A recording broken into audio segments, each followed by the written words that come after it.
국회에서는 아예 셧다운제를 폐지하자는 의견이 여야를 가리지 않고 국회 본회의를 열기로 했는데 여야가 막판까지 힘겨루기를 벌이고 있습니다. 각 상임위의 국감이 한때 중단되는 파행도 있었습니다. 얼마나 알아들으셨나요? 정치권 뉴스를 볼 때면 어려운 말들이 쏟아집니다. 발음하기도 어려울 때가 있습니다. 여야는 각각 정권 재창출과 정권 교체가 선거의 목적이다 보니 이렇다 보니 뉴스를 이해하지도 정치에 관심을 갖지도 못하는 청소년이 많습니다. 경희야, 그냥 상임위가 뭐 하는데?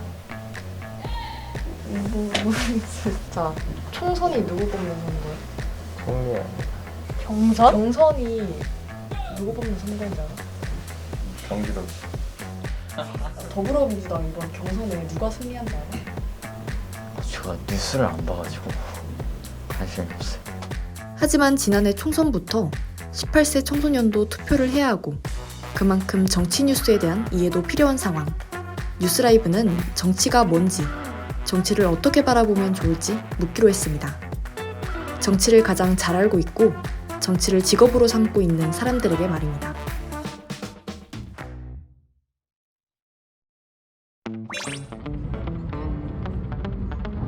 네, 저는 지금 경부고속도로에 있습니다. 부계로 가고 있는데요. 약 50km 정도가 남아 있습니다. 대전에서 차로 3시간 정도를 달려 여의도로 향합니다. 뉴스에서 보던 의사당 건물이 눈앞에 보이기 시작합니다. 네, 저희는 지금 국회에 도착을 해서 이제 들어가려고 합니다. 의원회가 나왔는데. 네네. 신분을 밝히고 국회에 입성했습니다. 정치인을 만나 질문을 던지기 전에 국회를 좀 둘러봅니다. 일단 국회의원들을 취재하기 위해서 국회가 어떤 일을 하는 곳인지 알아야 되잖아요. 그래서 제가 조금 공부를 해봤습니다. 삼권 분립, 권력을 입법, 사법, 행정으로 나눈 건데요. 국회는 이 중에서 입법에 해당됩니다. 즉 법률을 만드는 역할을 합니다. 쉽게 말해서 우리가 살아가면서 마주치는 모든 법들은 이곳에서 만들어진다고 할 수 있습니다. 그리고 선거를 통해 뽑혀 법을 만드는 국회의원들은 국회의사당 바로 옆에 있는 의원회관에 사무실을 두고 있습니다. 저희 지금 한 3시간 걸려서 왔고 저희는 지금 의원회관에 도착을 했어요. 체온 재고 들어왔고요. 이제 이거 방문 신청서를 의원실 방문 접수하는 데다가 내보려고 합니다.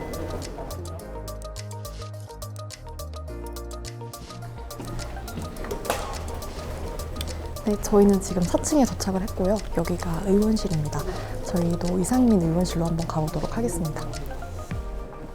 참 오래 걸려서 오늘 만날 정치인의 방에 도착했습니다. 아이고 미안합니다. 안녕하세요. 아, 예. 우리 학생이시구나. 네, 네. 아이고, 자 우리 이름이 어떻게 되세요? 저 신윤호 강사라고. 네, 아이고, 예. 감사합니다. 예, 신윤호 어디 학교 학생이세요? 저 구봉고등학교 재학생입니다. 구봉고등학교 몇 학년? 2학년이요. 2학년. 네. 내 막내딸도 지금 고등학교 1학년인데. 네. 처음 해보는 정치인 인터뷰라 약간 긴장되지만 일단 질문을 시작해봅니다. 최근에 국감 때문에 바쁘셨을 텐데 인터뷰 시간 내주셔서 정말 네, 감사합니다. 반갑습니다. 우선 저는 대전 시청자 미디어 센터에서 청소년 뉴스 라이브 앵커를 맡고 있는 민신영이라고 합니다. 예, 예, 영광입니다. 네, 저도 영광입니다. 저희 뉴스 라이브의 주 시청층이 청소년이다 보니까 정치를 또 잘 모르고 그러다 보니까 의원님을 잘 모르는 시청자분들이 많을 것 같아요. 그래서 간단한 자기 소개 한 번만 부탁드립니다. 네, 저는 이제 지역구가 우리 대전 유성구를 지역구로 두고 있고 2004년도부터 국회의원을 시작을 해서 지금 5번째 국회의원을 하고 있습니다. 민주당 이상민 의원을 만났습니다. 변호사 출신인 이 의원은 2004년 제17대 총선에서 당시 여당인 열린우리당 소속으로 대전 유성구 지역구에서 당선됐고 이후 연달아 5번 당선돼 국회의원 활동을 하고 있습니다. 그동안 법사위와 가방위 등 여러 상임위를 거쳤고 최근에는 민주당 선거관리위원장으로서 뉴스에 자주 얼굴을 비췄습니다. 네, 사실 국회의원분들이 항상 바쁘시잖아요. 그래서 어떤 일을 하나 늘 궁금했었는데 오늘 의원님은 뭐 하다가 오셨어요? 대전서 왔어요. 대전서 대전에서도 이제 지역구 활동 있고 연구소들과 또 과학기술인들이 한데 모여 있는 매우 소중한 곳입니다. 그분들을 어떻게 하면 정책적으로 뒷받침하는가 이런 거를 만나서 말씀 듣고 또 필요한 거 없나 살펴보고 그렇게 하고 왔습니다. 네, 저도 오늘 시험 막 마치고 바로 왔거든요. 네, 중간고사 중간고사. 마지막 날이어서 바로 왔습니다. 홀가분하 찍었네. 네, 그러면 본격적으로 맹신형을 국회로 프로그램을 한번 진행을 해보도록 하겠습니다. 맹신형을 국회로 코너는 뉴스에서는 저희가 자주 듣지만 교과서에는 나오지 않는 단어들을 직접 물어보는 코너입니다. 네, 그러면 먼저 그럼 제가 어떻게 알아요? 그걸 교과서에 있는 것도 잘 모르는데. 의원님 스타일대로. 아, 네. 네, 그럼 먼저 여당, 야당 이게 뭔가요? 여당은 이제 어느 나라건 그 국회의원이 소속된 정당이 있습니다. A당도 있고 B당도 있고 C당도 있을 수 있고.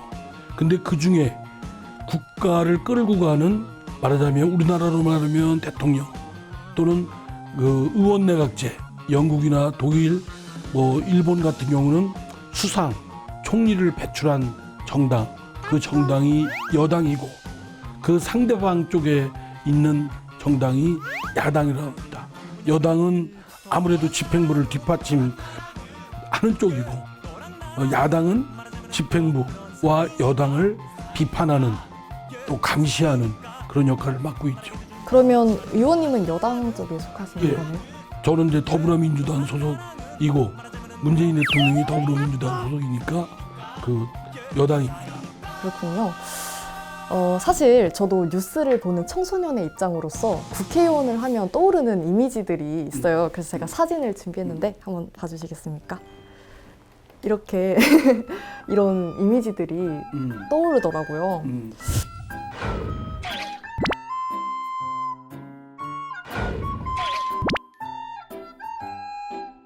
많이 이제 탐욕적이고 네. 부패 온상이고 또는 싸움만 하고 그렇게 비춰진다는 거 저도 잘 알고 있습니다. 저도 국회의원 되기 전에는 그렇게 생각을 했으니까. 그래서 궁금한 게 국회의원은 왜 항상 싸우나요? 이게 궁금해요. 국회의원은 싸우는 게 직업입니다. 근데 잘 싸워야죠. 왜 싸우냐면 사람마다 생각이 다 다르잖아요. 그죠? 그리고 국회의원들은 자기가 개인적으로 싸우는 게 아니라 자기가 대변하는 사람들의 목소리를 대변하고 그들의 목적을 대신해서 이루기 위해서 싸우는 거죠. 말로써. 그러니까 우리 사회가 대한민국이고 그 구성원이 대한민국 국민이지만 대한민국을 어떻게 끌고 가냐 또는 대한민국을 어떻게 예산 배분을 하느냐 이런 문제에 있어서는 사람마다 생각이 다 달라요. 그렇게 모아서 A당, B당, C당, D당, E당도 있을 수 있는데 그렇게 다른 사람들끼리 생각을 대변하는 역할이 국회의원이고 또 다른 사람들끼리 생각이 대변하는 국회의원들이 말을 하다 보니까 말씨름 안 할 수가 없죠. 그런데 그동안 이제 국회의원 하면 싸움하면 부정적인 것은 아주 나쁘게 싸운 거죠. 매너없게 또는 더티하게 그 페어플레이가 아니고 또는 인신공격 국회의원들끼리 주먹다짐한 적도 있어요. 보신 적 있어요? 뉴스에서 옛날 뉴스 아마 우리 앵커님이 아주 태어나기 이전 그러나 국회의원은 어느 나라건 자기가 속한 정당에 그 정당은 또 자기를 지지한 그 정당을 지지하는 또는 국회의원을 지지하는 사람들을 대변하는 역할이기 때문에 그 대변하는 사람들의 생각과 이해관계와 그거를 대변하고 하다 보면 누구 말이 맞느냐라는 논쟁을 하게 되죠. 예를 들어서 지금 코로나 때문에 많이 힘들지 않습니까?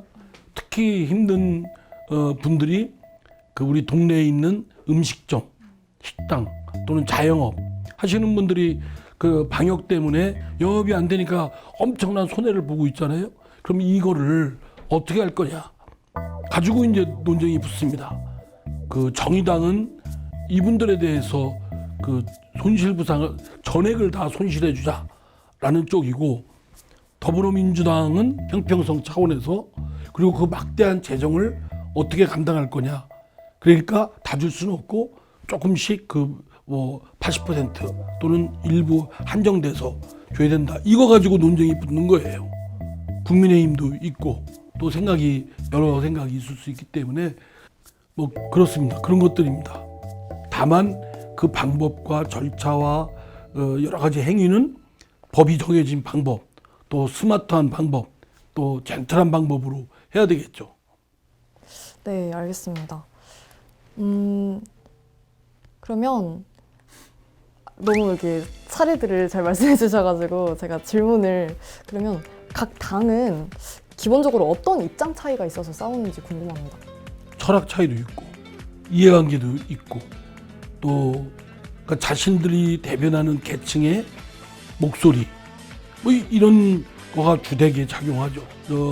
우리가 보수와 진보라고 보통 얘기하는데 보수는 지금까지 해온 그 질서를 그대로 지킨다는 전제하에서 부분적인 수정은 있을지언정 지금까지 해온 건 그대로 지켜야 된다라는 쪽이고 진보는 그것보다는 변혁 지금까지 해온 것도 존중을 할 필요 있지만 변화 쪽에 더 방점을 두는 쪽이고 보수 쪽은 좀 안정 쪽을 방점을 더 두는 쪽이죠.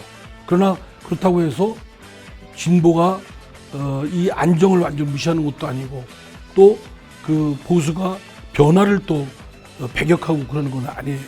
그렇기 때문에 양쪽은 공통점이 있죠. 네. 근데 제가 최근에 뉴스를 한번 봤는데 같은 당 안에서도 갈등이 일어나는 경우가 있더라고요. 당연히 다르죠. 저도 더불어민주당에서 네. 2차 폭탄도 받고 그러니까. 그 최근에 이재명 후보하고 이낙연 전 대표가 약간 집안 싸움이라고 하는 그런 상황이 있었잖아요.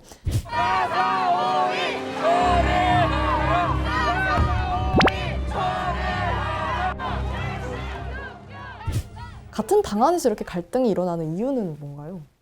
우리 집안에서 싸움 나잖아요. 아빠 엄마 부부 싸움 하시잖아요. 그죠? 네. 또 형 동생 언니 여동생하고 싸우잖아요. 싸우는 겁니다. 그러니까 사람은 뭐 생각하는 동물, 갈대와 같은 동물, 싸우기도 하는 동물이에요. 본질적으로 사람은 그런데 뭐가 있냐면 지혜가 있기 때문에 그냥 물어뜯고 싸우고 그러는 것이 아니라 나중에 타협하고 또 주고받고 거래도 하고 그런 걸 하는 거죠. 이번에 이제 이재명 후보와 이낙연 후보는 우리 당의 대통령 후보를 뽑는 경쟁의 두 아주 라이벌이었어요. 그 때문에 기분이 좋겠어요?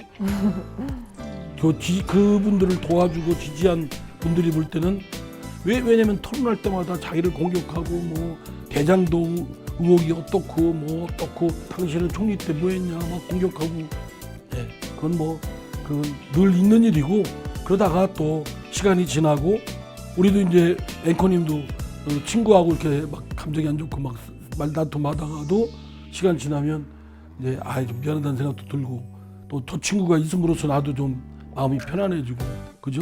또 정도 다시 있는데 그놈의 정 때문에 뭐 그렇게 하다 보면 또 흐물흐물 아이스크림 여름날 녹듯이 녹아지고 그런 거죠.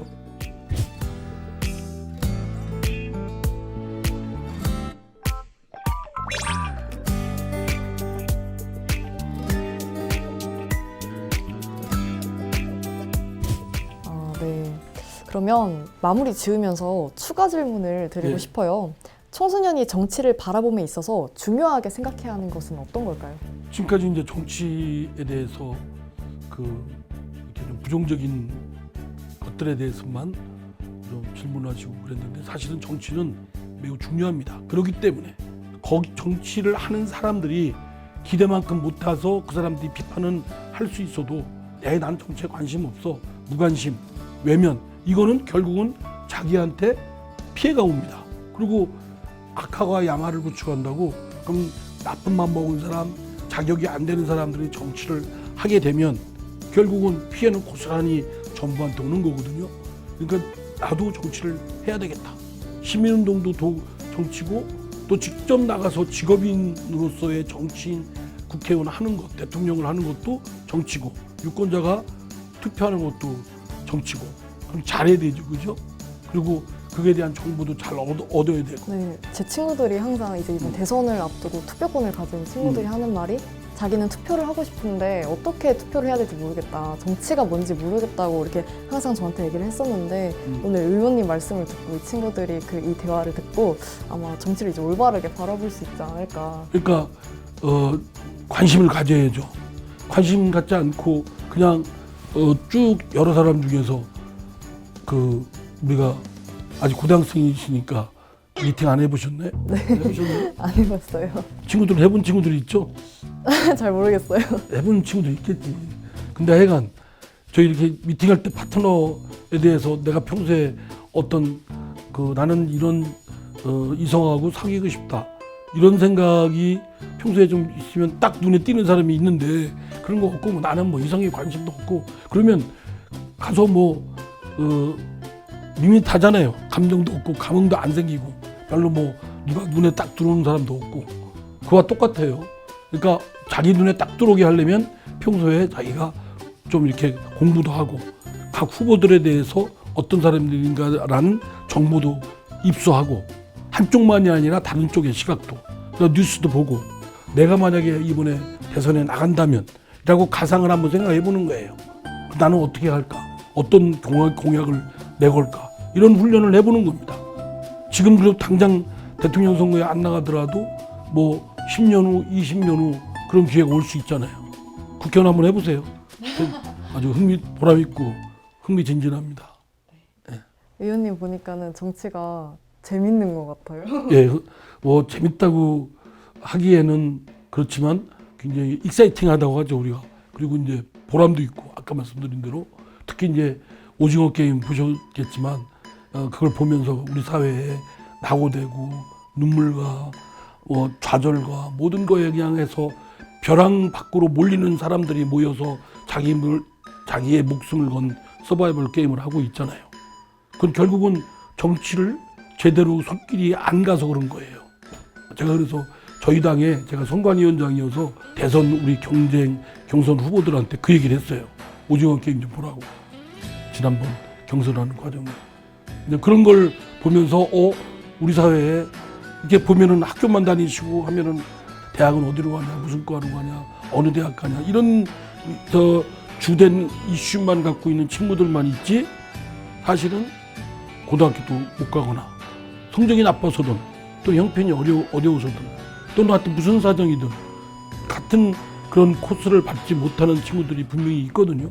그들이 갖고 있는 어떤 낙담, 좌절, 눈물 이런 것들도 살펴볼 수 있어야 되고 또 위아래 어르신께서 독거노인하고 혼자 외롭게 여생을 보내시는 그런 분들이 눈에 안 보이지만 있다고요. 그런데도 정치에 손길이 가야 되고요. 그죠? 네. 이렇게 할 일이 많아서 항상 바빠 보이셨던 것 같아요, 국회의원이. 네, 그러면 여기서 마무리를 지어보도록 하겠습니다. 오늘 좋은 말씀 함께 해주셔서 정말 감사드립니다. 감사합니다. 감사합니다. 이상민 의원과 이야기 나눠봤습니다. 저희가 낮에 도착을 했는데 어느덧 저녁이 되었네요. 아까 얘기한 것처럼 정치에 대한 많은 관심과 참여를 통해 우리나라 민주주의가 제대로 작동할 수 있을 겁니다. 오늘도 많은 이야기를 들었지만 현직 정치인에게 더 질문하고 싶은 게 있다면 카카오톡 청소년 뉴스 라이브로 보내주세요. 저희가 다음에 만날 정치인에게 대신 질문 전해드리도록 하겠습니다. 지금까지 여의도에서 맹신영입니다.